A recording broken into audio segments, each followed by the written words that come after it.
think we're ready to begin now. I'd like to welcome everyone to this afternoon's panel discussion, sponsored by the John C. Danforth Center on Religion and Politics. I'm Lori Maffley-Kipp, a faculty member at the Center and director of our Fellows Program. I encourage you to take information available on your way out this evening about the Center's broader enterprise, including our other upcoming public events. I also invite you to join our email list, to contact us with any questions or feedback, and to follow our online journal on religion and politics. As I hope most of you know by now, the Center serves as a nonpartisan, research-oriented, public-minded venue for fostering rigorous scholarship and informing both academic and broader community audiences about the intersections of religion and U.S. politics. The Center strives to promote sustained engagement with the religious and political debates shaping American life now and in the past. Nothing seems more pressing to us now than reflecting on our local context. And so today we focus attention on religious involvement in Ferguson and surrounding communities in the wake of events of the past 6 months. A wide variety of religious communities in our region have been intimately involved in charting a way forward. The goal of religion is, if we take seriously the origins of that term, to bind or to obligate. Whatever our political convictions, we are all part of this broader community. And in order to seek a common way forward, it is useful to look to religion as a binding force. We are here to discuss the ways that various religious communities understand and enact those obligations in our current time of unrest and deep division. Our program today also highlights one of the signal features of our mission of the Danforth Center, our Fellows Program. The Center sponsors 2 programs for visiting early career scholars, one for doctoral candidates in their final year of research and writing, and the other for postdoctoral scholars in the early stages of their careers. It is through these residential programs that we enrich the variety of approaches we bring to our research and teaching by gathering and supporting outstanding younger scholars. Both of our moderators today have been members of this program, and I feel very fortunate to work closely with them both. So I'll introduce them one at a time. Stephanie Wolfe, closest to me, is our current dissertation fellow, and it is her research that provided the creative impetus for today's program. She is also a doctoral candidate in the Department of Religious Studies at Northwestern University, where she specializes in the field of American religion. Her dissertation, entitled Urban Renewal, the Evangelical Encounter with Race, Poverty, and Inequality in Chicago, utilizes ethnographic and historical methods to examine evangelical conceptions of urban America, social justice, and racial identity throughout the late 20th and early 21st centuries. Wolfe's broader interests include American religious history, particularly American evangelicalism, urban studies, and the intersection among religion, politics, race, and capitalism in American public life. Professor Lerone Martin, at the other end of the table, is a former postdoctoral fellow here who we were lucky enough to keep with us in a permanent position at the center. Professor Martin joined the faculty of the John C. Danforth Center as an assistant professor last July after a 1-year postdoctoral fellowship. He earned his BA from Anderson University in Anderson, Indiana, and his Master of Divinity degree from Princeton Theological Seminary before completing his PhD at Emory University in 2011. From 2010 to 2013, Lerone was the assistant professor of American religious history and culture at Eden Theological Seminary, where he taught courses in American and African American religious history. His first book project is called Preaching on Wax, the Phonograph and the Making of Modern African American Religion, and it was just released this past fall. It charts the role of the phonograph in the shaping of African American religion, culture, and politics during the first half of the 20th century. And now finally, before I turn things over to Stephanie, two final reminders. Please turn off or otherwise silence your cell phones before we get started. And second, please join us after our conversation for a reception right outside the doors where we can continue our discussions. Thank you. Stephanie?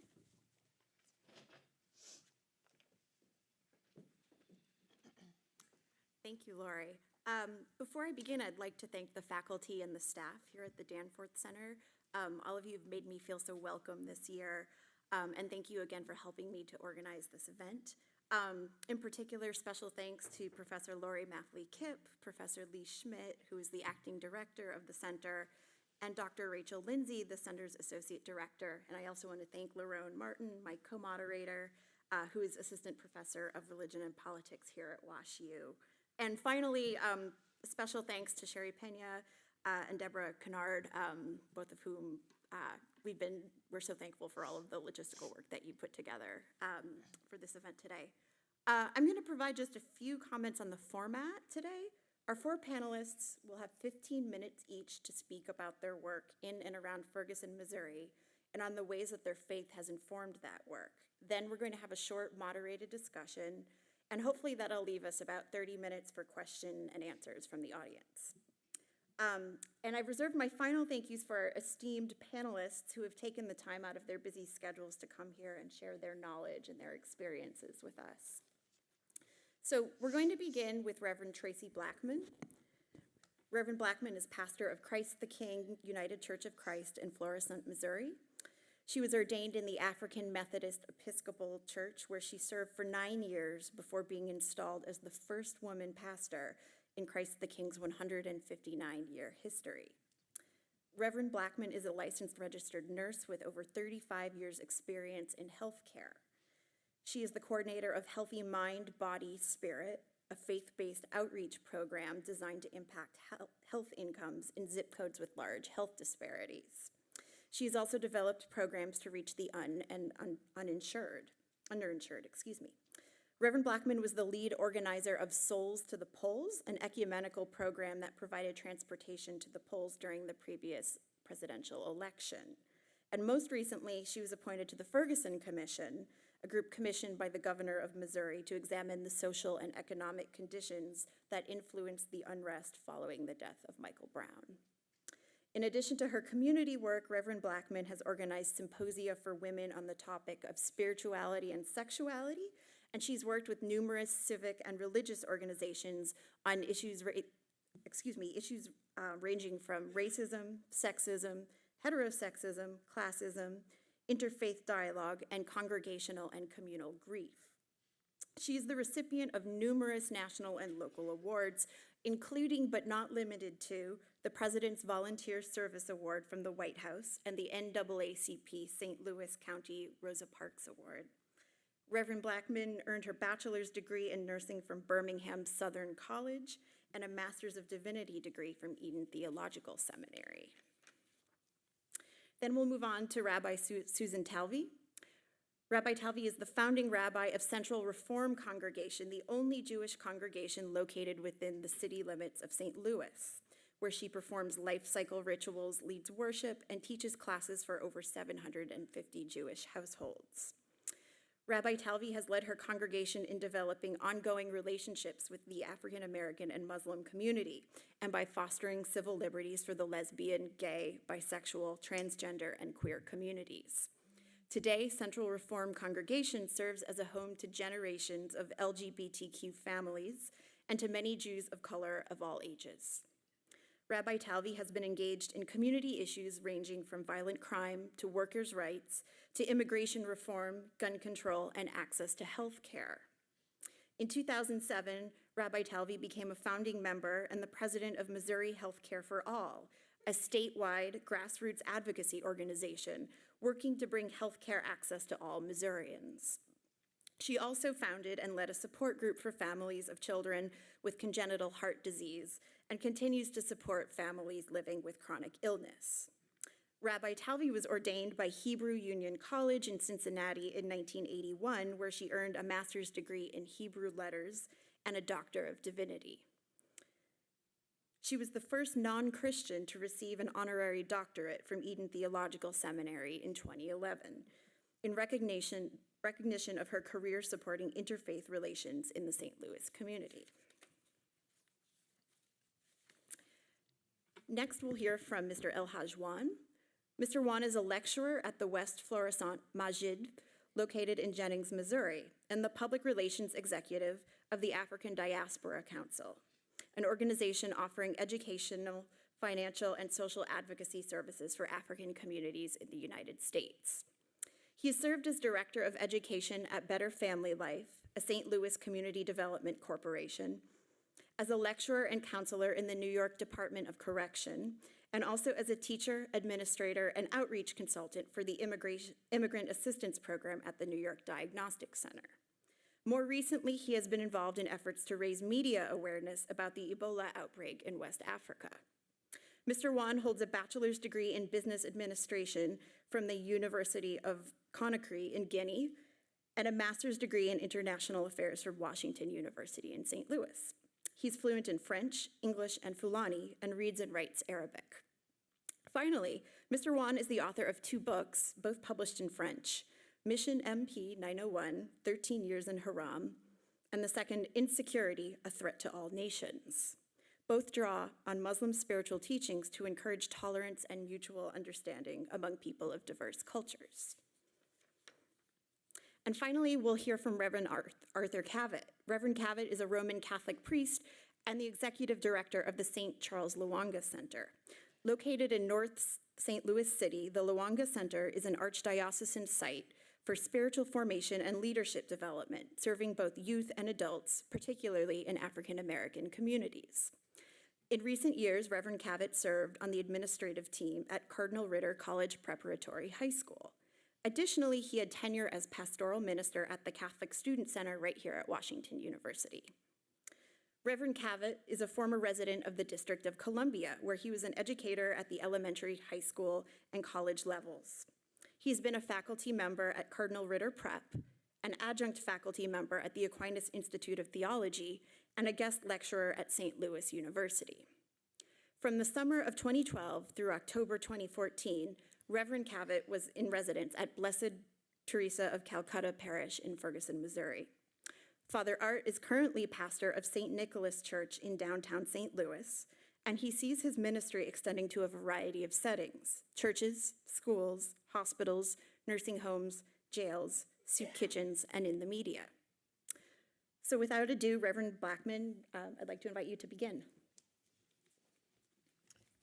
I knew she'd do that to me. Good afternoon, everyone. I am appreciative of the opportunity to be here today, very grateful to the host who has invited us to come. Ferguson is an issue that impacts all of us one way or another, and I refer to it as a communal crisis. I spend a lot of my days dealing with healthcare crisis, but Ferguson, what happened on August 9th with Michael Brown Jr. was the culmination of a lot of things that had been going on for a lot of time that perhaps we had not been paying attention to. And then on August 9th, with the killing of an 18-year-old young man who was unarmed at the time, there set off a cataclysmic reaction that has shaken this nation, not just Ferguson, but certainly all of St. Louis, all of this region, and all of this nation. It is because of what happened here that we've continued to see the outbreaks and the uprisings in New York and in Ohio and in Florida and all the way to Geneva, to the United Nations. So I consider it a communal crisis because it is complex in its nature. Simple things don't enter into crisis. They either live or they die. But what happened in Ferguson brought together a lot of issues that we have not faced adequately, we faced poorly, or we haven't faced at all that are plaguing this region, and not just this region, but this nation. It brought us face to face with some of the issues around poverty, some of the issues around racism, some of the issues around sexism, some of the issues around the ill distribution of power in our region. and the hopelessness that some communities feel. It also brought us into conversation and dialogue about the ways that we have intergenerational disconnections going on, just disconnections within the race and disconnections across races and across faiths. I serve a church, Christ the King United Church of Christ, that is not in Ferguson, it's in Florissant, but we're about 3 miles away from Ferguson. Right across 270 is Christ the King. I have several members who do live in Ferguson. At one point, I lived in Ferguson myself, and I became involved in this particular moment, not because of a member and not because I knew Mike Brown, but because we have become a church that is known as a place that provides funerals and provides respite for families that are in crisis. So I've done quite a few funerals at Christ the King of people that I do not know, but who are the victims of violence, predominantly gun violence, and find themselves without any type of church affiliation and wanting to have a church funeral for the family. I have a motto that I use, that as a pastor, I feel that I am called to marry you and bury you, and I'll do both of those one time for free. So we've become a church where lots of people call for funerals. And at one of the funerals of a young girl who had been killed in a drive-by a year before Mike Brown, there was a woman who was there at the funeral who, unbeknownst to me, took a liking to me because of that. And she lived in Canfield. So when Michael Brown was killed, she was walking home from something with her family. She was trying to drive home, but when she got there, she couldn't get in because of all of the police and all of the gathering of people. So she parked on West Florissant, and she walked into Canfield with her 7-year-old son and her 4-year-old daughter, not knowing what had happened, and they walked upon the body of Michael Brown that was lying in the street. She knew Michael Brown, and her children knew Michael Brown, and so it's had a profound impact on her 7-year-old son. They are now members of my church, and to tell you just how profoundly he's been impacted, my study is right next to the young people's Sunday school classroom. And just a month ago, I was sitting in my study during Sunday school prior to church, and I heard the Sunday school teacher say, "God is a God of love and justice." And in response, I heard Jordan, the 7-year-old, yell out, "No justice, no peace." It is definitely an indication of what has been prevailing in his thoughts. They were in Canfield when the police used tear gas, and though they were not on the protest line, for months after that, Jordan would put towels in the windows and the door of his home because he was afraid that the gas would seep in once again. His sister has asthma, and it caused them great concern to have this going on.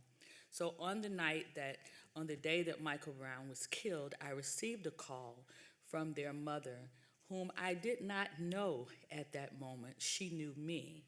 She said, "There's a problem, and we need you to come." I said, "What is the problem?"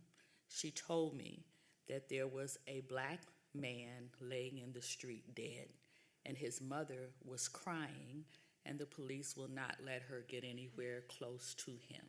And we need you to come.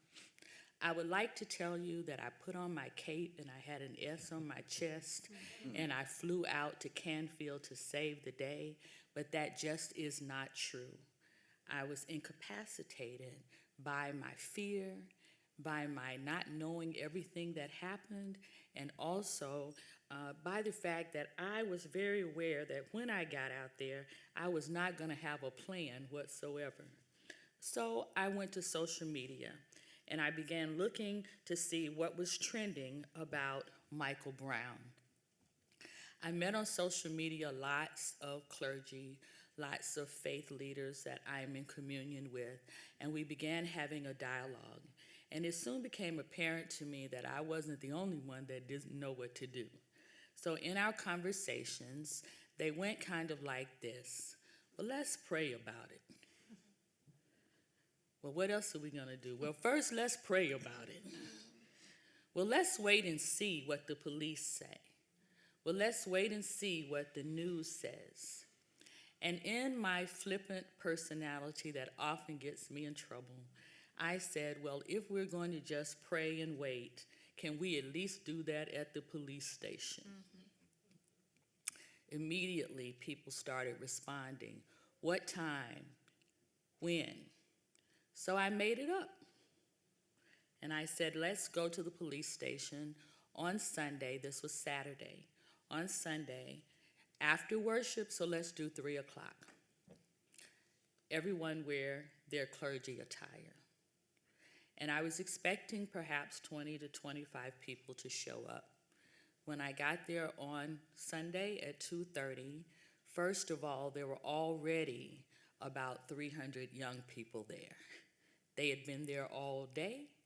They had been there all night. They were not waiting on us to figure it out. And then another 100, 150 or so clergy showed up. I didn't know them all. I didn't know how they all got there, but they were dressed in their clergy attire. And the thing that struck me in that moment that I thought was most powerful is that they were multiracial, multi-gendered, multi-faith, multi-denomination. Everybody came from everywhere, and I knew in that moment that this was a crisis.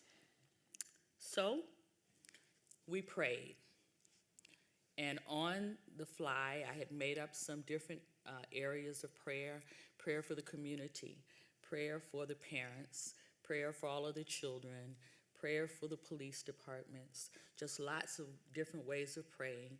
And I asked people from different faiths, all of us looking different from one another, would we all participate in the prayer? And that's how we began. I call it divine inspiration, that night before, after I put out that message, I thought, well, we should have a petition. So I put together a basic petition that just asked for thorough investigation, transparency in the investigation, things like that, and took it out. And on the spot, we had about 500 people sign the petition. Now, a little divine intervention. One of the clergy that was out there knew the mayor of Ferguson, introduced me to the mayor, and I said, nice to meet you. I want to talk to you later. During the prayer vigil, the Chief Jackson sent out a message that he wanted to meet with clergy. And so immediately following the prayer vigil, we were able to go in and meet with him. At that point, Chief Jackson was remorseful for us being in this moment. He apologized for the moment, not for the situation, and said he would do everything he could to investigate thoroughly.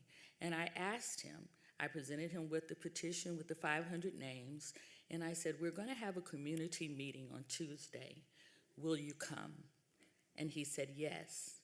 At that moment, we weren't having a community meeting until that moment. But when he said yes, then that solidified the plan. I then went out and asked the mayor, and he agreed to come as well. And so I'll tell you a little bit about that in a minute, but what I want to admit to is the thing that didn't go well. In the Bible, that's my context. So in the New Testament, there's a story where Jesus is teaching in the synagogue, and a woman who has been crippled for 18 years enters the synagogue. And the Bible says that she sits on the outside of the synagogue. And Jesus sees her, and Jesus calls her to come to him. And in my study of that text, I used to ask myself the question, why would Jesus ask this crippled woman who cannot even look up to come to him? If there was ever a time for Jesus to go to somebody, he should have gone to that woman. And in my study, I've come to realize that it was important that Jesus called that woman to him because he was in the center of worship. And by calling her to him, he also called her back into community and back into the center of worship. I connect that to Ferguson because although there were 200 to 300 young people in the streets, I missed the opportunity to call them to the center of what we were doing.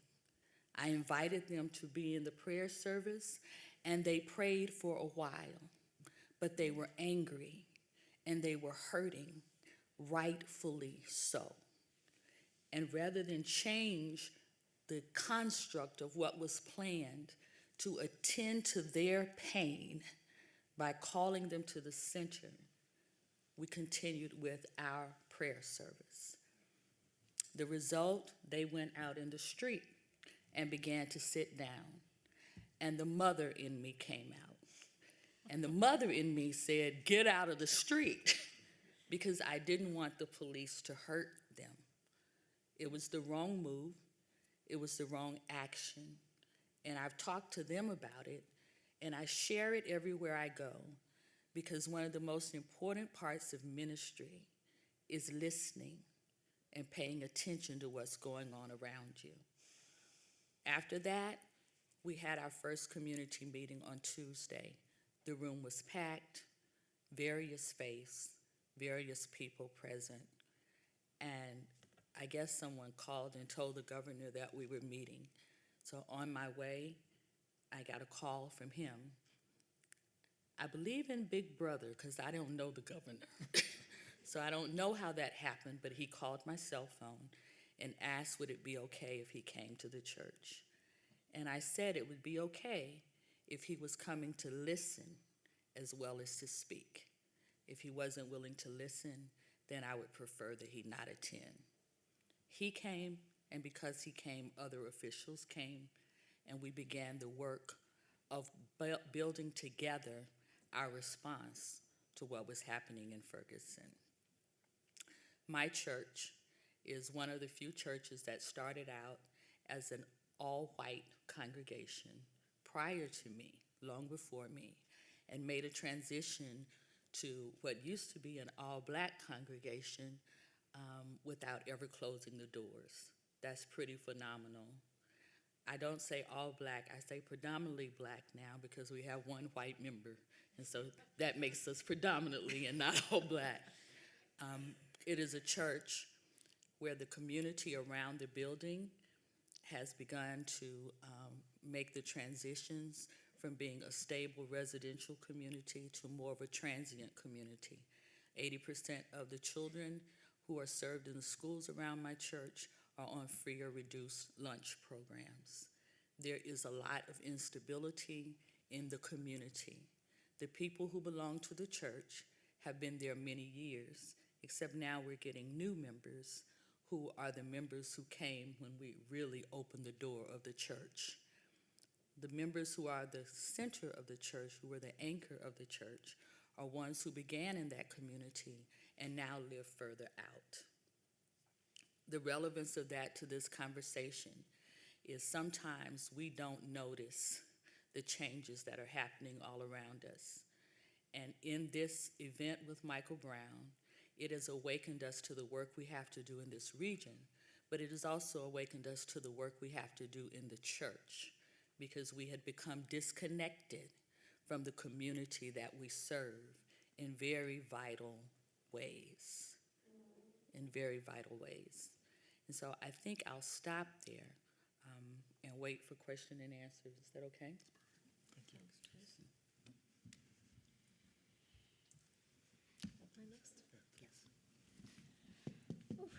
Listen to that story again. And actually, I'm probably going to repeat some of the story, but from a different, maybe from a different lens or different angle, but not so different. It was hard for me to thinking about presenting this, was hard for me not to think about all the violence around the world and how it's connected. Thinking about all the violence around the world and how it's calling us to respond. As you heard, I'm part of the Central Reform Congregation. It is the only congregation in the city.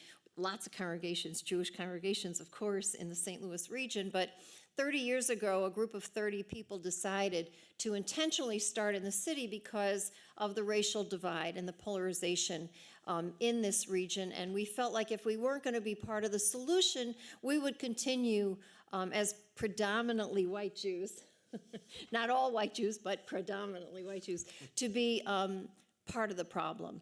You know, if we weren't where the action was, which we kind of felt was in the city, then we would continue to be part of the problem. So 30 years ago, a group of 30 people did start this congregation in the city, and 30 years later, we're actually almost 800 households now. So there were, and of course, not everybody does live in the city, but it's people who share these values of, again, being part of the solution and not continuing to be part of the problem. And I'll try to address that a little bit.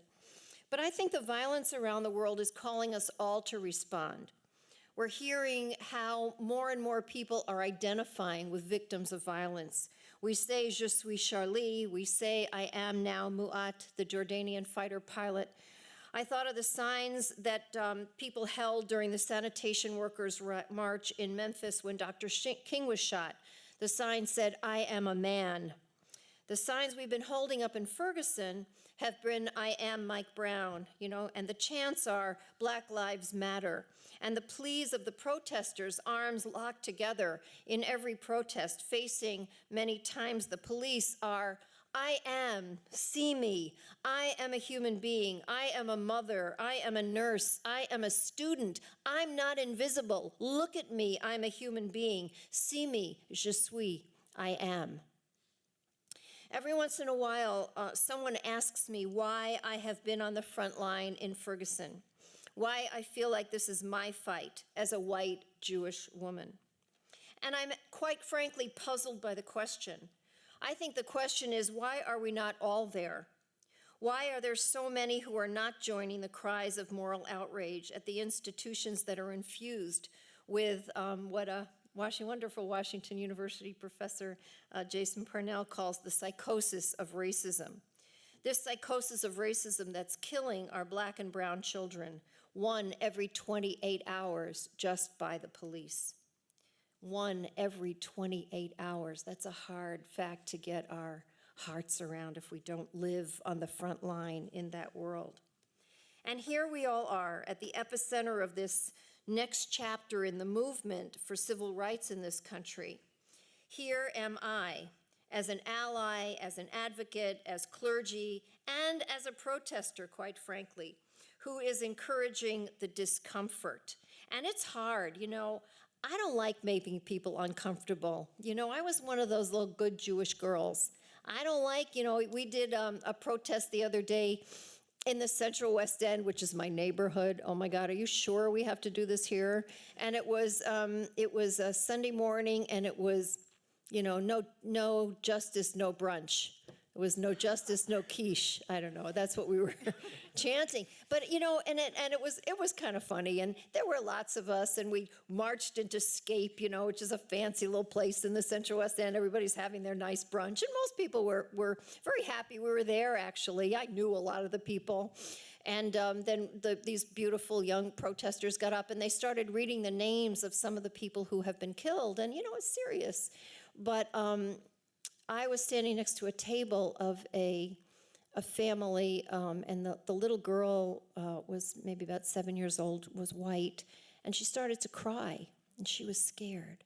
She really got scared, and it was a very uncomfortable place for me to be, I have to say. I didn't want to make this little girl scared of me, but you know, it's important what's happening, and it is uncomfortable, and it is serious. And quite frankly, we have to stay in the breach, in that discomfort. I've been showing up at quiet and agonizing shooting sites for more than 30 years as a rabbi in the city. And usually you just go and you say a few prayers and, you know, that's it. As someone who's learned from leading my community in a most challenging dismantling racism program 12 years ago, we actually put ourselves at CRC through a dismantling racism program, because what was happening was we knew that there were Jews of color out there, and they would come, but then they would leave. It was something that was not going right in our kind of trying to be an integrated community. And so we put ourselves through a pretty rigorous dismantling racism program.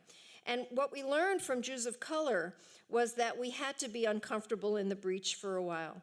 My sister Traci Blackmon, Reverend Blackmon, teaches me this all the time. The protesters teach me that the real work comes from brutally honest relationship building that's sometimes uncomfortable, because only then can we build the trust that comes from the hard work of awakening compassion and letting oneself be drawn into the story that is unfolding around us, just like God was in the Exodus story, drawn in by the suffering of the people. I'm drawn into this story, acutely aware of my privilege, drawn into the story by the suffering and the moral outrage around me, and we must stay in the breach, this uncomfortable and often messy place, until we heal the deep festering wounds of racism that are killing our Black and brown children every day. So I've been showing up for 34 years, the 34 years I've been in St. Louis, because it says in my tradition, you cannot stand idly by the blood of your brother, the blood of your sister. And whenever there is a shooting, I would go and stand with the few mourners at the site, pray and witness. But Mike Brown's killing was different. Mike Brown, as you know, was killed on Shabbat, on the Sabbath, August 9th. And on August 10th, as Traci said, we knew that there would be a gathering. I didn't know till this moment. I should have known that it was you that called us all there. We were going to show up anyway, but there was a gathering, and we got it. It came on Twitter. It came on the, Facebook, and so we went. I knew that I would go, but I have to say, it was already different. Social media sent out the picture of Mike's body lying there on the ground for 4.5 hours in the St. Louis summer heat. We saw his mother's agony at not being able to hold her son. So we showed up, but this time we went to the police station. Some of the Black clergy tried to control the young people who were gathering. That's kind of the way I saw the story, right? Get out of the street, they said. That's what got Mike killed. As Reverend Blackmon said, it was out of love. Get out of the street. Mike was killed because it's against the law to be in the street. We heard this again and again in Ferguson. It is actually a misdemeanor to walk in the street if there's a sidewalk. I mean, what kind of crazy rule is that? But that's what they have there. So get out of the street. You're going to get killed. That's what got Mike killed. But the young people wouldn't hear. They sat in the street, and get this, it was a trans Jew of color with tzitzit, those are the fringes, right? And a kippah, and a member of my congregation that started to drum and sat in the street to get the chants going. You remember that? Mm-hmm. Right, there he was. I was asked by the Black clergy, actually, to go into that meeting with the police chief and the mayor. It was actually, I'm trying to remember who said to me, "Come on, Susan, you're one of us." So I was in that meeting. And what I remember from that meeting, actually, was a man that I had not met before warned everyone. He said this to the police chief. And the thing about Ferguson, I still don't think it's done. In the middle of all this, they're building a new police station, a multi-million-dollar police station that's still not finished. They couldn't even use their own jail because it wasn't done. We had to go to Pine Lawn and all kinds of other places to be arrested, because they hadn't even finished the jail, spending multi-million dollars worth of their precious funds on the jail was kind of another irony. That wasn't finished. So we're meeting kind of in the hallway. And what I remember is a man that I had not met before. He warned everyone that day. He said, there are 2 Fergusons out there, and if you don't listen to the outrage of the young people who don't go to your churches, who've been betrayed by the system, whose lives don't matter to you, you will have riots and you will not be able to contain their rage. That's what he said that day. We heard him, but we didn't listen. I went, though, and I sat in the street. And as it got dark, the crowds moved to the other side of town where Mike had been killed. And by then there were hundreds, maybe thousands of people taking the street back. People of all ages, and there was a great diversity, but the young people were in charge, and they would challenge the racial profiling, the police brutality, and the real violence of unequal education, and all the disparities in housing and healthcare and economic mobility. And yes, there was property damage that night.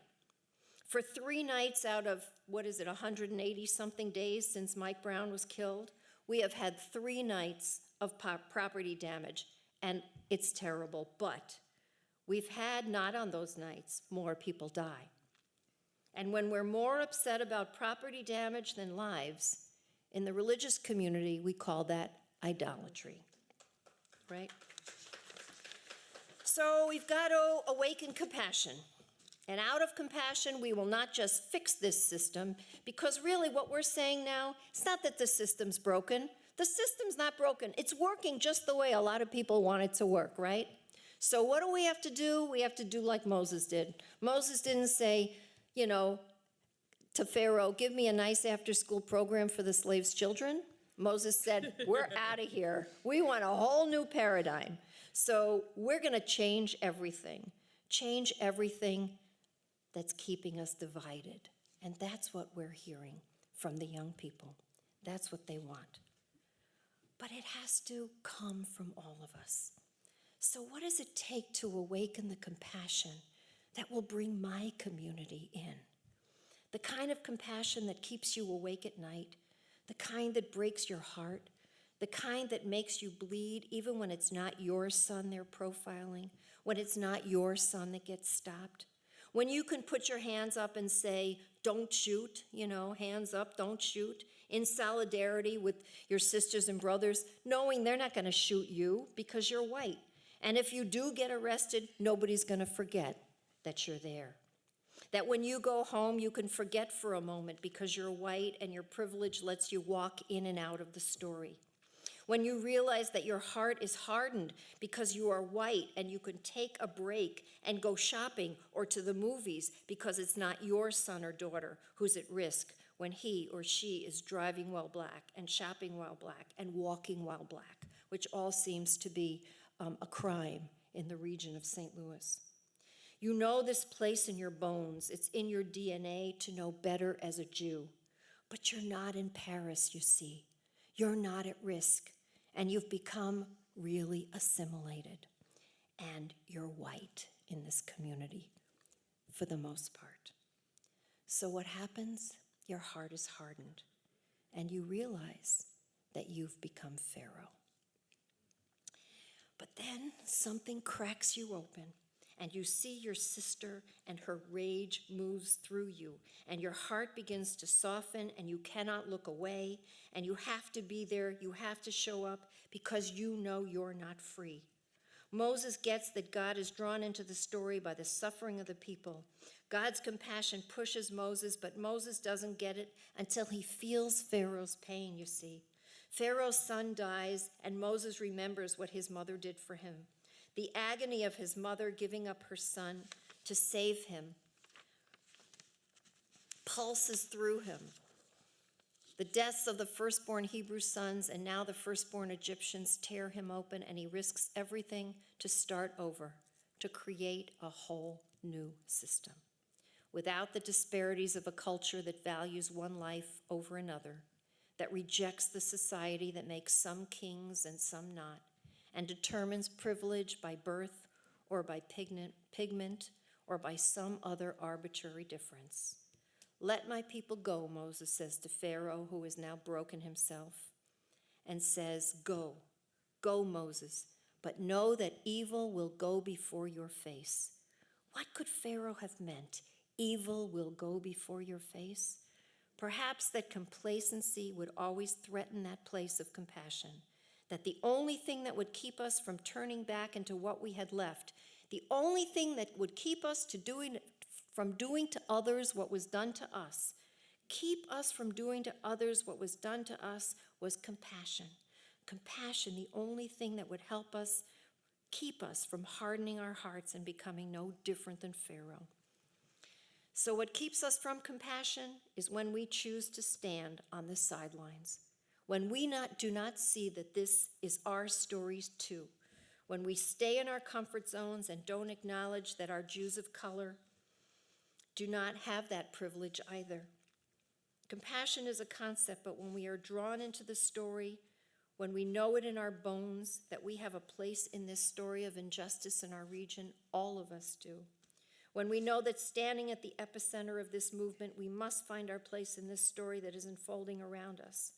Pharaoh was warning us long ago that he was not really letting us go, that this was not a geographic fix, because Pharaoh's very name means the great divider, and he was warning us that no matter where we would be on our journey, he would always be there, in our faces, tempting us with his ways of dividing, keeping us from being allies.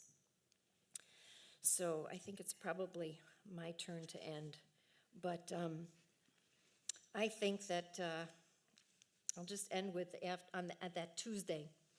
On that Tuesday, is it time? It's time. In that Tuesday, Reverend Traci gave me a spot at that Tuesday night thing.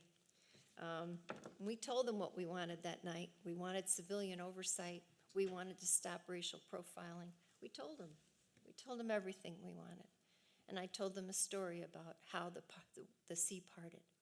It parted because one kid, a young person, jumped into the sea, had the holy chutzpah to jump in. That's what the Midrash says. That's what parted the sea. But we know that what really parted the sea was when all the adults, not just his parents, not just his aunties, but all the adults got in right up to here and were willing to save that kid's life, even if he wasn't their own. So I hope we jump in. I hope we find lots of ways to jump in and save the lives, especially of our black and brown children. Thank you.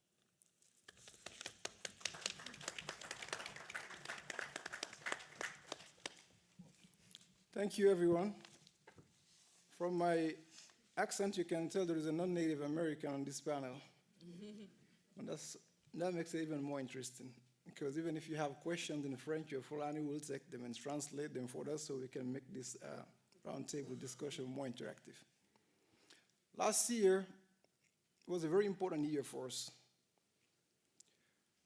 It's been about 6 months since Michael Brown was shot by Darren Wilson.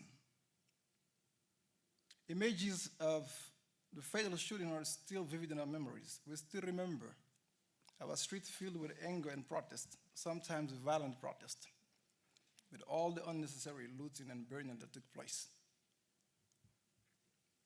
For us, last year was a year that is leading us to a new day, because fear have deepened among us, mistrust as well, and racial relations have been strained once again in the history of the US more than you can imagine.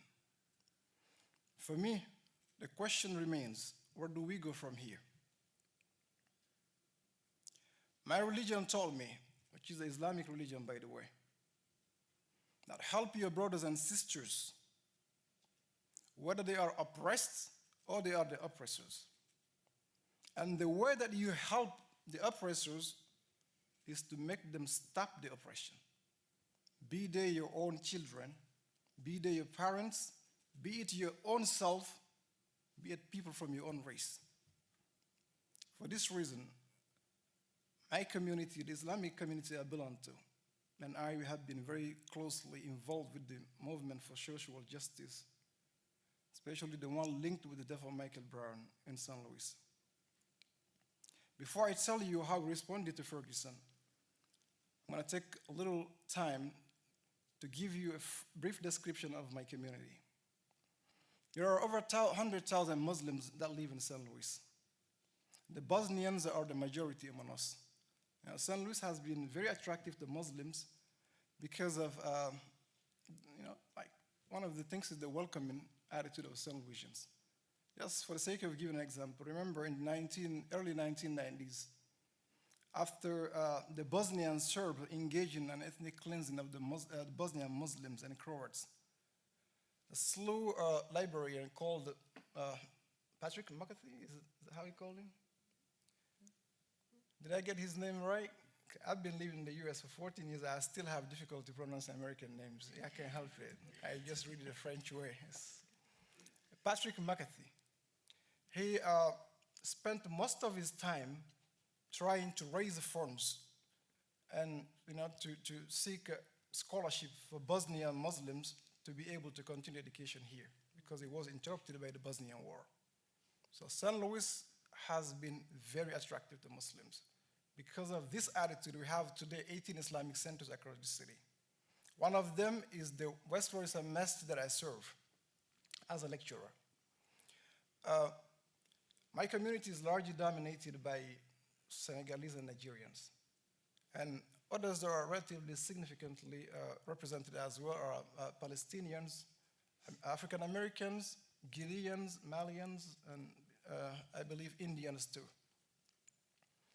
At West Florissant Masjid, I deliver Friday sermons on a rotating basis. I give lectures on Sundays regularly. And I also run the Muslim youth education program at the Masjid and at 4 other locations in this city.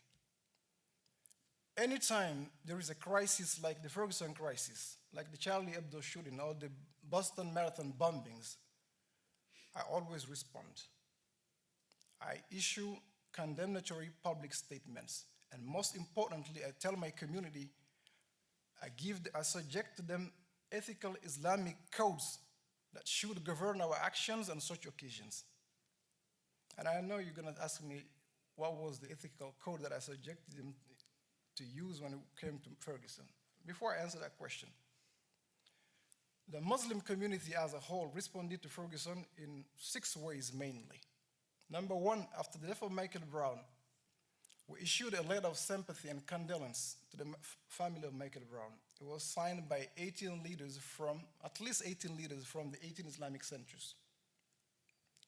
Number 2, Muhammad Mosque, popularly called the Mosque 28, made an offer to help raise funds to cover the funeral cost of Michael Brown. But the leader that placed the phone call was told there was no need, though it was already taken care of. So the mosque did not raise the funds. I just want to make that clear. Number 3, as leaders from the Islamic community, we all prayed for reconciliation and tranquility for St. Louis.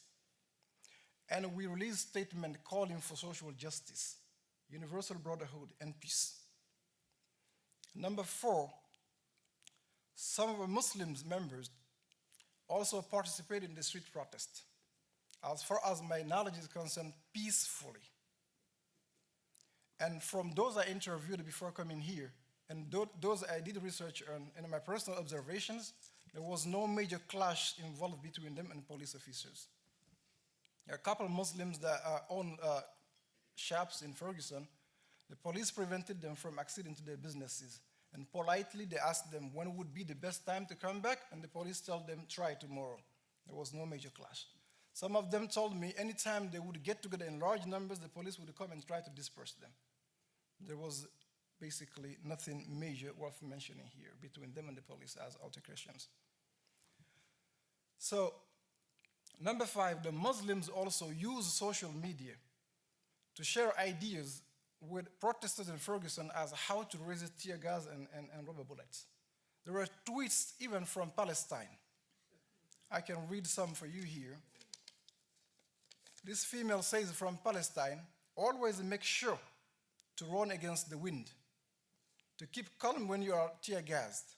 The pain will pass, don't rub your eyes. There was another tweet from a male from Palestine saying to protesters in Ferguson, don't keep much distance from the police. If you're close to them, they cannot tear gas. But I believe most importantly, after the shooting of Michael Brown, the Muslim launched a project called Stop the Killing Initiative Project.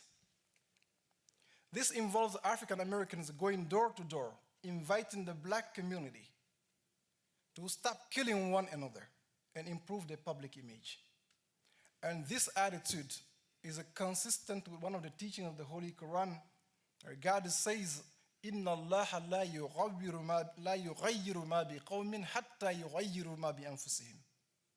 That verily is an emphasis. Allah, God Almighty, does not change the condition of a people until they change that which is in themselves.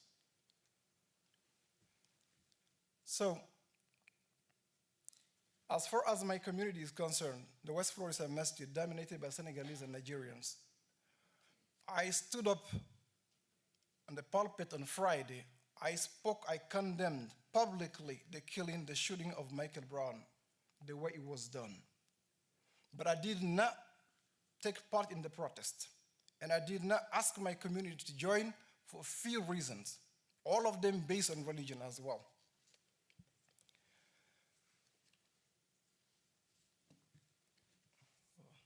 I only have 5 minutes remaining, so.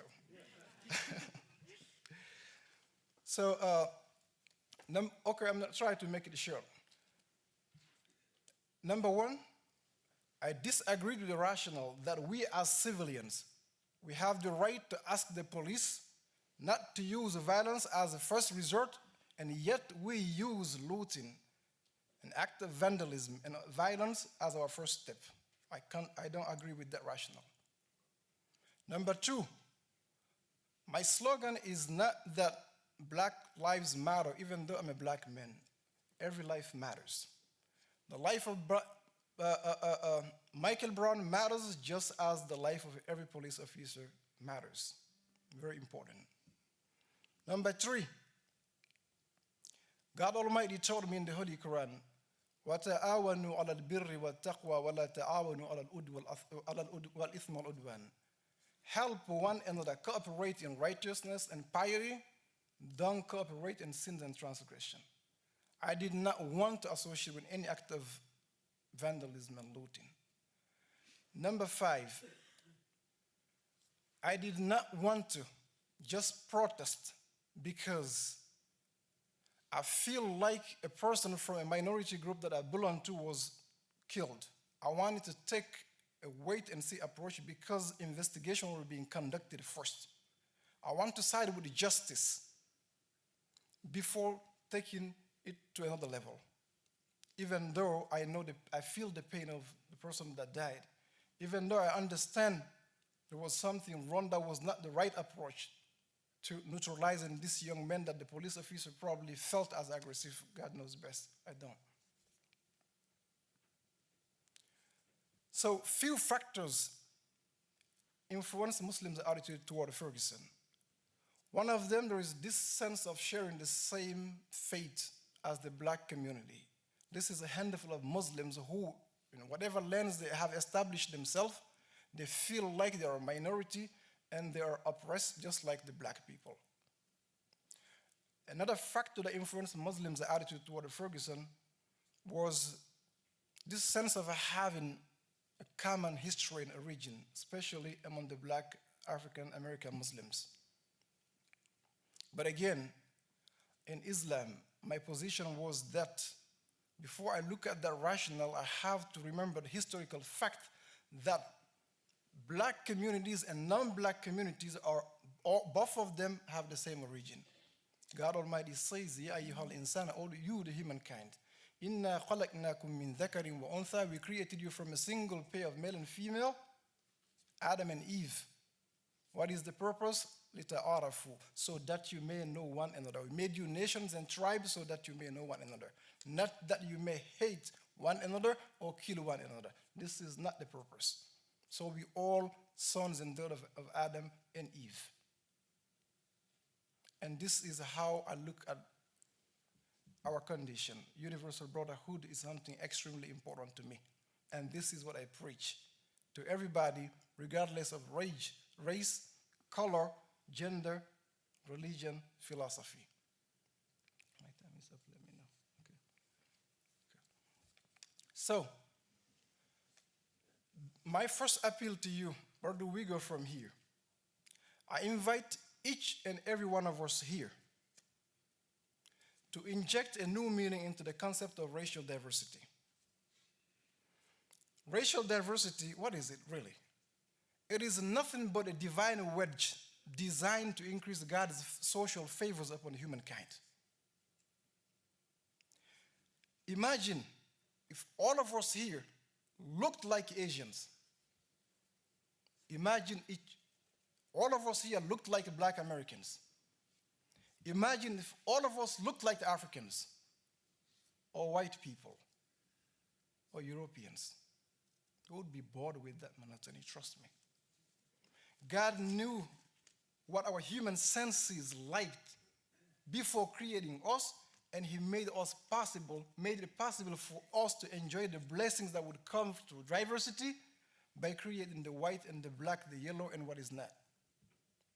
Whether we admit or we don't. There are people among us who are attracted to black women, males that are attracted to black women. There are black women that are attracted to white men. There are white men attracted to Asian women, and vice versa. Spanish, Arabs, we gotta admit it. This is the truth. And God Almighty says in the Holy Quran, وَمِنْ آيَاتِهِ خَلْقُ السَّمَاوَاتِ وَالْأَرْضِ وَاخْتِلَافُ أَلْسِنَتِكُمْ وَأَلْوَانِكُمْ. Among his signs is that he created the skies and the earth, and the difference of your tongues and your skin colors. Signs of God's understanding, knowledge, mercy, and wisdom, not a tool for division and hatred. Because we know for sure we can't stand the same thing forever. We want change. This is what our human senses call for, and God made it available. So together, let's inject that new meaning to the concept of racial diversity.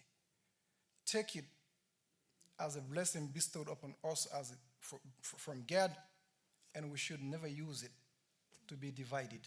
We should never use it to hate one another. We should never use it to kill one another. We are just one family.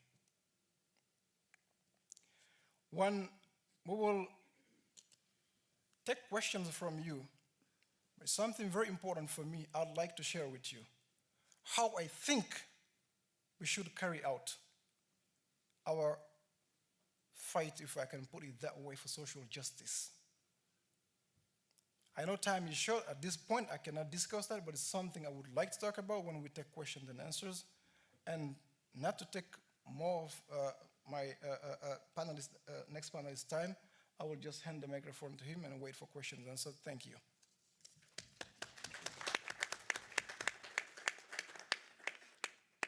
Good. Thank you, Brother Wann. Thank you, panelists, as well. And good afternoon, everyone. My first point of reference is that I want to come to you to say what looks obvious, but is deeper than what it looks. I am an African-American man, living in America and have been since my birth, and this has been my residency throughout my life. This happened long before I became an ordained minister in the Catholic Church. I resonated earlier with what Reverend Blackmon was saying when she was talking about the killings that were happening within the community itself. Before I moved to St. Louis, and before I became involved in religious life, I used to live in Washington, D.C. As an educator. And I remember the pain as educator, as teacher in this place where I was, and there was one particular summer where 3 of my students were killed. 3, we buried 3 of them during that particular time. It was really that kind of worked on me in a bit and worked on my vocation and brought me closer to the Lord, I think, to use my gifts and my skills. And I became closer to the church, and that eventually led me into the study for the priesthood. I've lived in various parts of the country, again, as an African-American male. I've known tension, I've known isms, I've known prejudices. I felt things targeted at me. Admittedly, I have targeted things at other folks, too, in reaction to that. Until I found the Lord in a major way. And so I sit here before you as a person who has a very particular and peculiar lens as a priest in the Roman Catholic Church who has experienced what he has. Before I moved out to Ferguson, and I was a resident in St. Louis in the seminary, studying while studying, I felt like I was profiled quite a few times. I would have been in religious garb, like this, or I was a member of the Dominican community before. We wore white habits, white robes. And I remember being stuck and stopped in traffic because of that. Perhaps that was a peculiar sight to see an African-American fellow dressed as he was in traffic. I want to tell you that before I moved out to Ferguson, I was visiting Ferguson. Again, it was me going to the courthouse, that site where the new building is being built now, paying tickets, not alongside of others who were with me and driving at the same, 40-mile-per-hour speed. You go on the streets in Ferguson, sometimes the speed limit is 30 in one block and 35 in the next block, and you could get caught and trapped very easily. But it seemed like I was the one with some kind of regularity being caught and trapped in this. It was a peculiar way, a peculiar feeling of me, a peculiar innards that I have now as I sit before you. When I moved out to Blessed Teresa of Calcutta Parish, and this would have been close to 3 years ago, that is at Chambers and Elizabeth Avenue in Ferguson. When I moved out, there was one particular early morning before the sun rose. I had on a hoodie, sweatpants. I had a jump rope with me. I was doing my regular exercise regimen on the property of the parish. You go out to Blessed Teresa of Calcutta, they've got like 3 levels of property. The field is one level, the school's one level, there's a playground on another level. So I'm doing steps, I'm doing jump roping. Over in diagonally within my field vision, I see a squad car. So the squad car's lights get turned on and they kind of move in my direction. Instinctively, I say, perhaps I don't need to approach this car with this jump rope that I have in my hand, and with my hair being covered with this hoodie, perhaps I better make it back to the rectory. Lord, just get me back to the rectory, was what I said. I got back to the rectory. The cop clearly saw me with my keys opening the door. I got inside the door. I closed the door. Within minutes, the doorbell rang. Mind you, the pastor is upstairs asleep. He's oblivious to all of this that is happening. I answered the door. I identify myself as Father Art Cavitt, who was in residence here, who lives with the pastor, etc. I'm outside just exercising. And I'm thinking in my head, I want him to just get some ESP for me as I'm kind of trying to transmit to him, please get a look at this face. Please get a look at who lives here so that we don't have to keep going through this again and again and again. It could have been that a reaction from me might have had me backed up against the hood of the car. It could have been that maybe I might have been taken down to the squad station at that time and at that night. But I praise God for my level head that got me back to the rectory and got me in some sort of articulation when I answered the door. This became a running joke between the pastor and myself, as before I moved in there, I asked him, I said, so what is people's impression of a black guy jogging in the neighborhood here? He said, oh, no big deal, nothing. So for the duration of my residency there, that became this running joke that not even me, who looks like this and wears this, is particularly immune from systemic things and systemic perceptions. I want to tell you that as I had lived in Ferguson, the incidences that happened in August and November were very personal to me. I had developed relationships. These were my parishioners. These were my friends. This was my Red's Barbecue.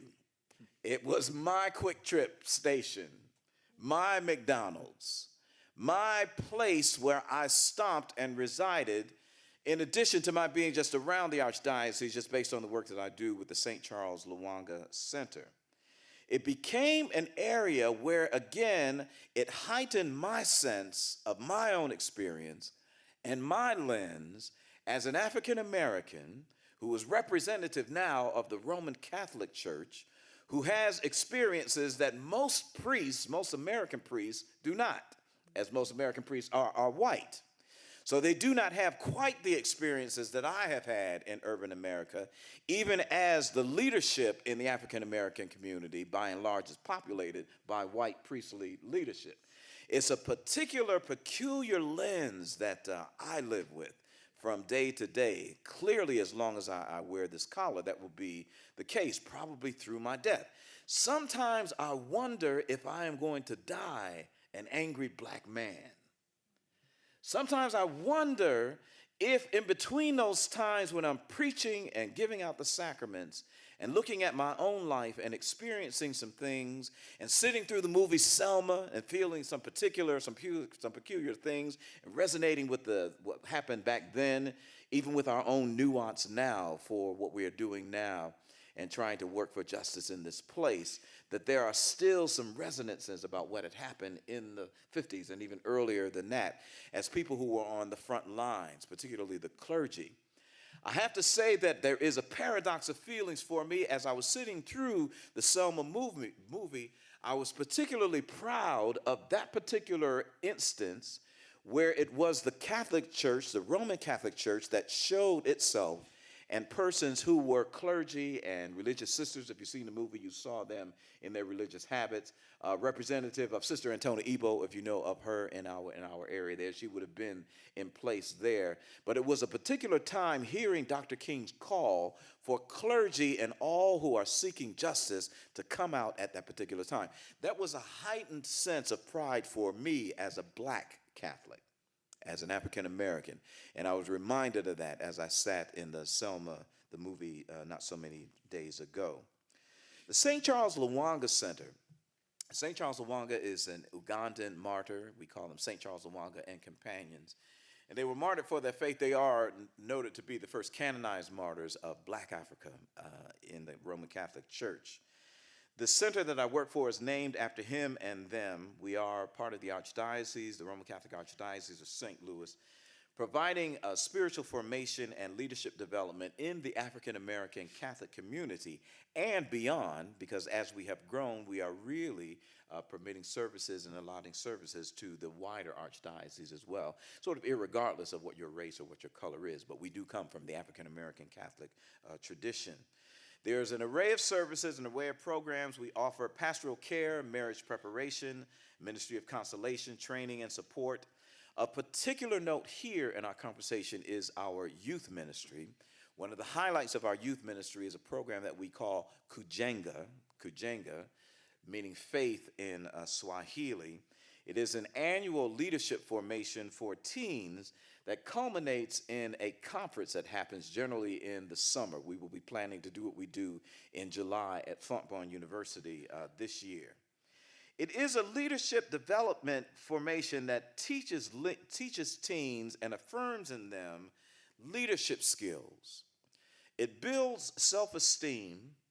It builds a sense of community so that as we affirm and try to plant some seeds individually in youth, that they know that they are part of a larger community, the communities that they live in, the blocks, the square blocks of perimeter that they live in, wherever that might be, and that they are a part of the larger population of God's children as well. So that no one necessarily has to feel particularly trapped from whatever their birth circumstances are, wherever their neighborhood is, whoever their parents are.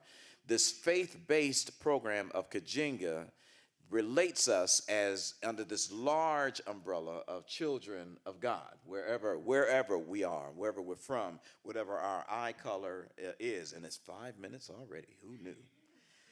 Let me say that in the larger sense, the Roman Catholic response to this within our larger archdiocese has been too, from a starting point of evangelization, a starting point of prayer. Resonated again when I heard you say that. Out there in the streets, out there in crisis, it is in prayer. It is Blessed Teresa of Calcutta Parish in their Our Lady of Lourdes grotto that had a series of rosary prayer during the summertime. It is Catholics and others who have gathered at January Wabash Park for Faith in Ferguson, this prayer that happened even in the cold.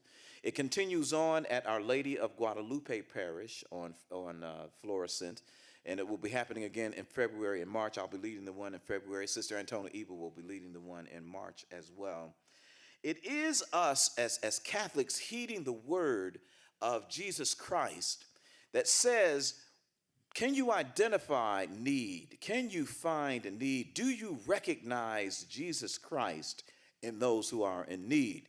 It is those of us in the St. Louis area and familiar with North County who know differently than what the national audience would have seen on TV. The national audience would have seen the commercial districts on Florissant, South Florissant, West Florissant. They would have seen the burnings, they would have seen the lootings, they would have seen the tear gas. What they wouldn't have seen is what we already know, is that in proximity, within yards of the commercial district, are residences, are people's homes. So that the smoke was not isolated to just the business, but the smoke and the flames were spreading to these people's residences. That they were blocked in, locked in. Tear gas would be the same thing. It would be the Catholic response, and it's the Roman Catholic Church in collaboration with other churches as well, to provide some sustenance of food and clothing and shelter to these persons who wouldn't have been able to go to work, many of them trapped in their own regions, trapped in their own homes. It is the Catholic Charities of St. Louis. It is the St. Vincent de Paul Society of St. Louis.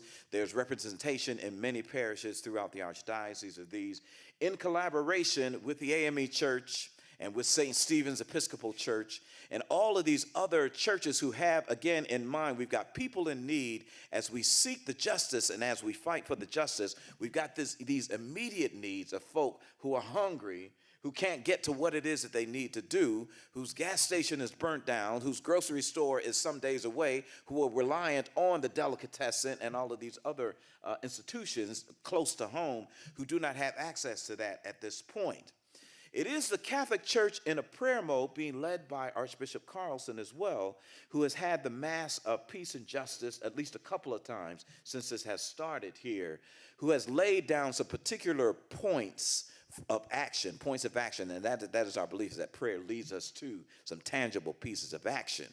It is what was at one point the Human Rights Office and then later Human Rights Commission being reinstituted and now being called the Peace and Justice Commission, being headed by a lady, attorney named Marie Kenyon. She's the director who's been appointed. You'll be hearing more about her and from her in the coming months. The appointment is established, I believe, in a couple of weeks. She actually takes over that. It is the Archbishop who has called my institution, the St. Charles Lwanga Center, to do a study on violence within the home and within the larger community as well, and to provide some tangible solutions for it as well.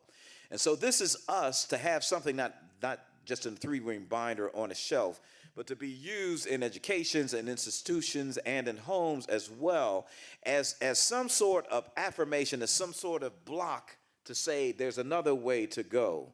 It's teaching our young people about the events that happened in Selma before and after, and teaching them that this is the way that we go, but it is teaching them that it's not about Molotov cocktails and violence. It's two-pronged. It is this this outer isms that are coming into the community, and it is really the intra or inter self-destruction that is happening within the African American community that the religious community is really trying to address. We address it in evangelization and in prayer that hopefully leads to some proactive things within the community, starting with the individual and the uplifting the dignity of the individual. By that, saying that we are rippling into the inner community and the outer community as well. Who knew that 15 minutes could go so fast? It's done. It's done. So we'll say more clearly in a bit. Thank you.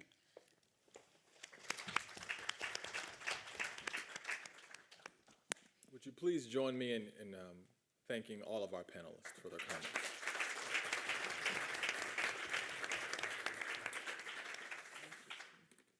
We want to transition briefly. We want to give our panelists a chance to perhaps to speak to one another.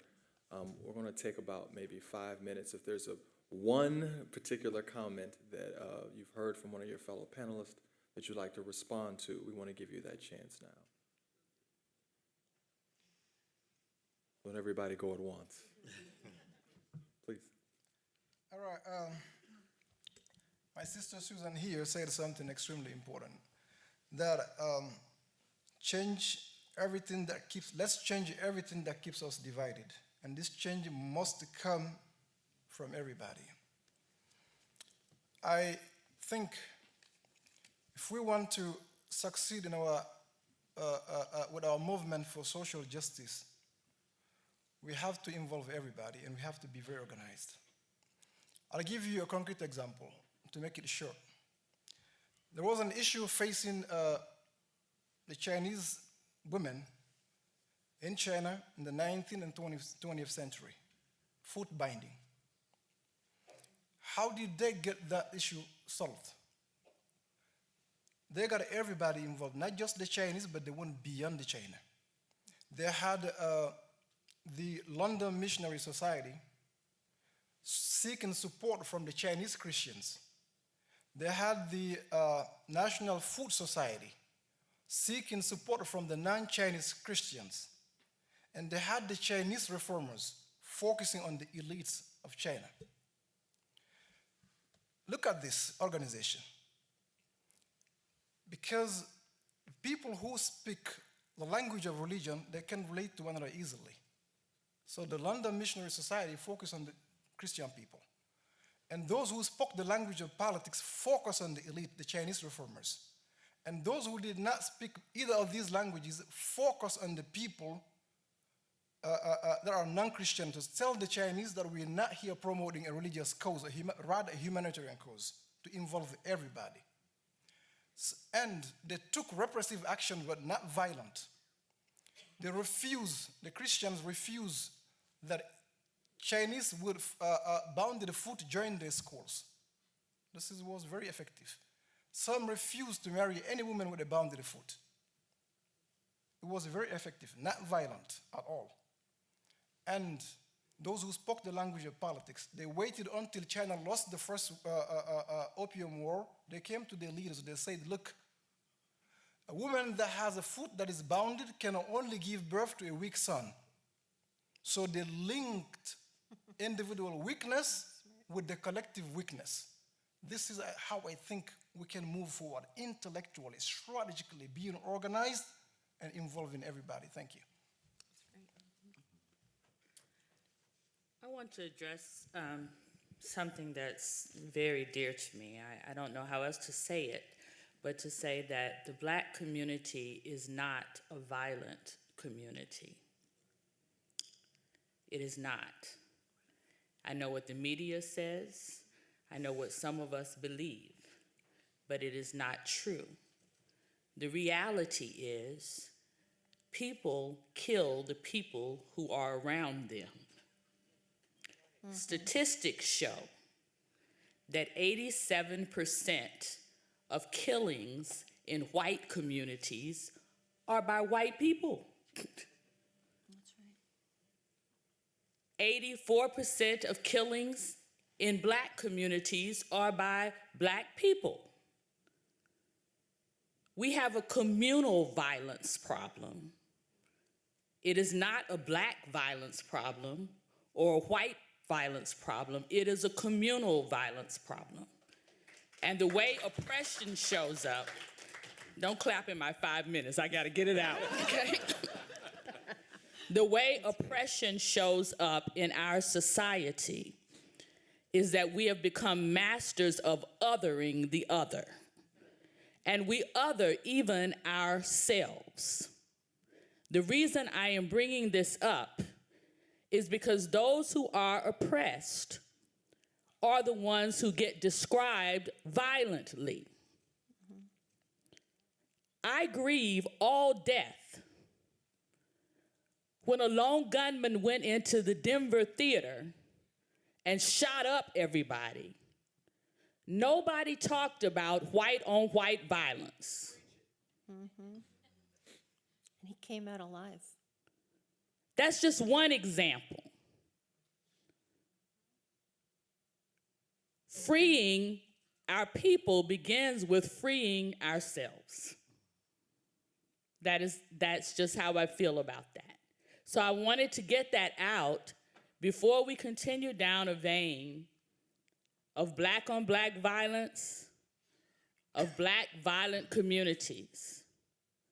The reality is that males especially, but also increasingly females who are Black are being racially profiled and targeted in our communities. That's just a fact.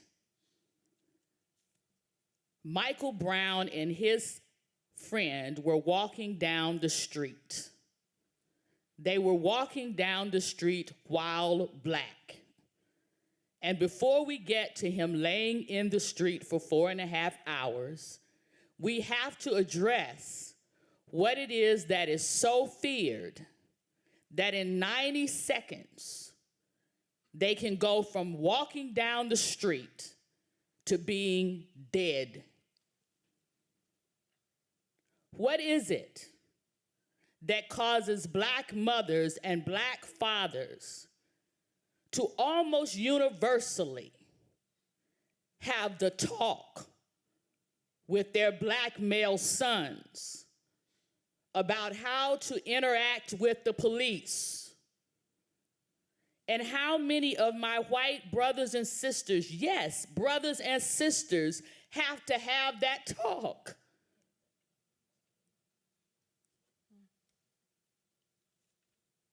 That's what we're dealing with. And we have to deal with it honestly. Not making anybody a demon, not making anyone evil. But when we realize what we're up against, the who and the where become less relevant. Thank you for that. And could we sort of carry on from there? And I want to start with you, Father, if we could. Just get our panelists to give us one example, if you would, for those of us here in the community that we could perhaps get involved around these issues that Reverend Blackmon has just talked about violence, particularly communal violence, as it relates to reaching out to our community. So if we could just get one example, that'd be great from all our panelists. Sure, and it would be me, again, peculiarly me as evangelist, that I'm really encouraged to ask everyone here to join a faith community if you're not already in one, and to rally around these particular issues. And perhaps your attraction to that specific community might well be that there are things already in place, that people are not running away from these issues in your parishes, in your churches, that you are reaching out and touching someone through that channel, through some things that might already be, some structures that might already be set up. As I'm saying, in many Catholic circles, they already are. Thank you. Yeah, I would like to add that one of the ways we can be involved is to educate ourselves first. Education is important because when we educate ourselves, we can frame issues in a way that they can resonate with the concerns of our local leaders and the leaders in the international community. You look at, for example, female circumcision before the 1970s was not, the international community did not pay much attention to it until they reframed the issue and called it female genital mutilation. And not just reframing, and on top of that, they made their claim credible by working with medical experts and providing evidence that a female that is circumcised, this lessens the sexual pleasure of the woman. It can cause this woman painful urination, menstrual difficulties, scarring, and things of that nature. So I would emphasize on education. Thank you. Thank you. So there's 3 lanes. Okay. There's the protesters, and I really don't connect the protesters with violence and looting. This is a movement of civil disobedience, of peaceful civil disobedience. Making a lot of noise is not violence. There has been some violence, but I really would hope that people would experience this so you'd know this is a nonviolent protest movement.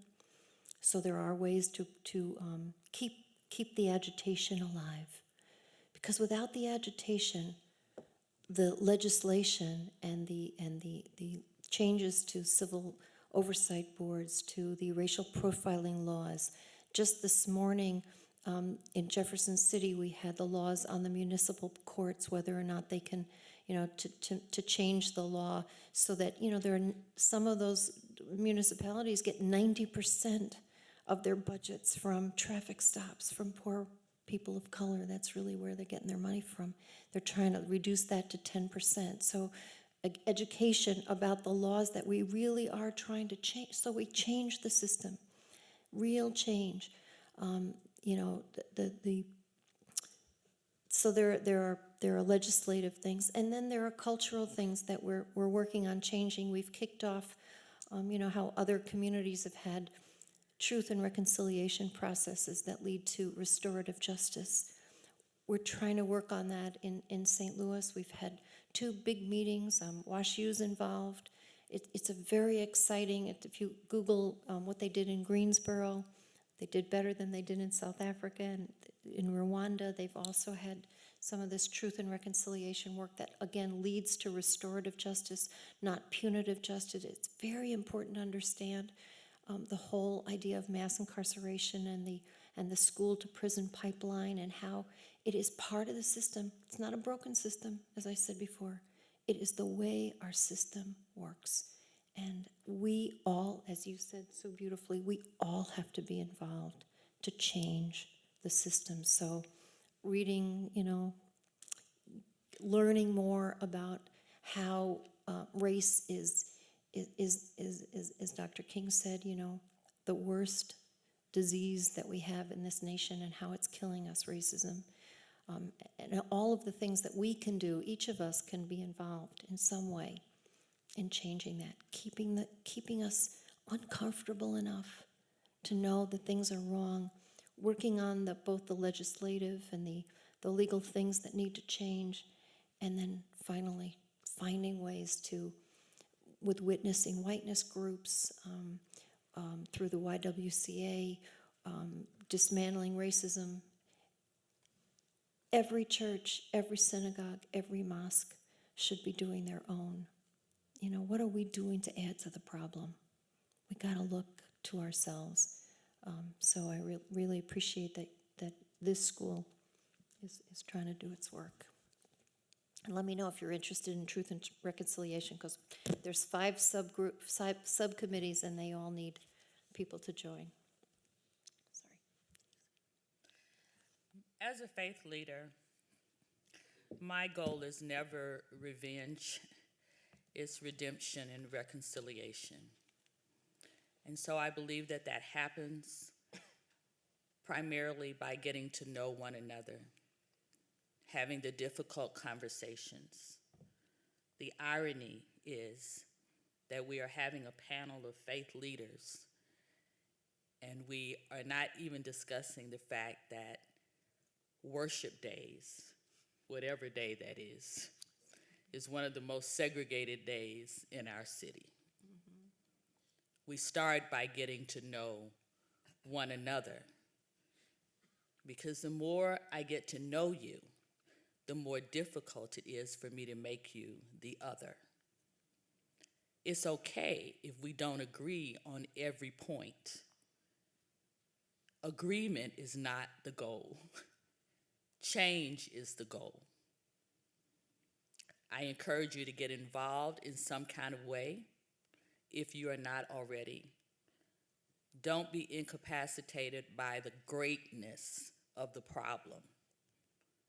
Find wherever you can work and work in that place. As Father said, there were a lot of efforts to provide immediate resources for people who were suffering, some directly and some indirectly, because of what was happening in Ferguson. Under the leadership of the United Way, Delwood Recreation Center was opened, and several churches, synagogues, mosques donated supplies, because people could not do basic things like get to the store.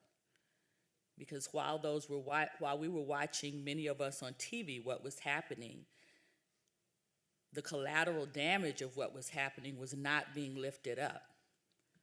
For instance, Canfield apartment complex was not a Section 8 complex.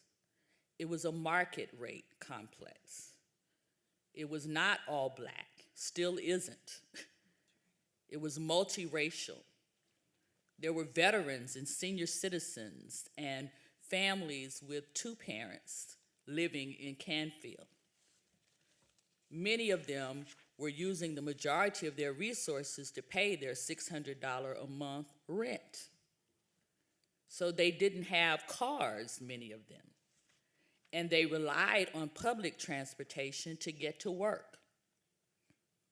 When the unrest began in Ferguson, public transportation stopped running.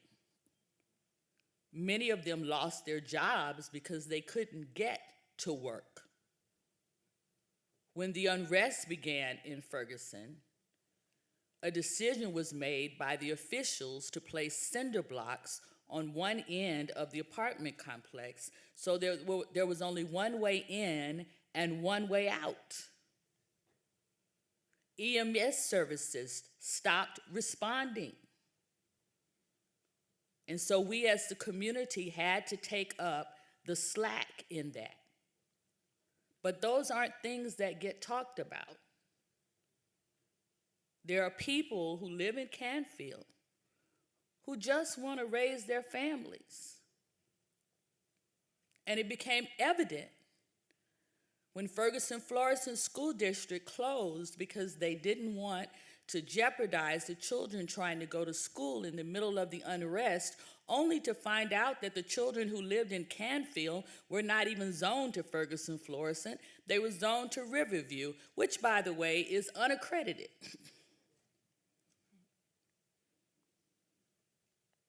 The reality that so many young children were left at home because we started this school year with 5 less preschools than we had the year before. And the ones that stayed open, they canceled all school transportation from home to preschool to save money. Yet, for 3 days, we completely militarized 4 blocks of a community to the tune of $4 million plus. What we need are people who strategize to help in the immediate needs, people who strategize to help legislatively, churches who decide to come together and do what needs to be done, even out of our silos, so that we can not only have one Ferguson, but one St. Louis.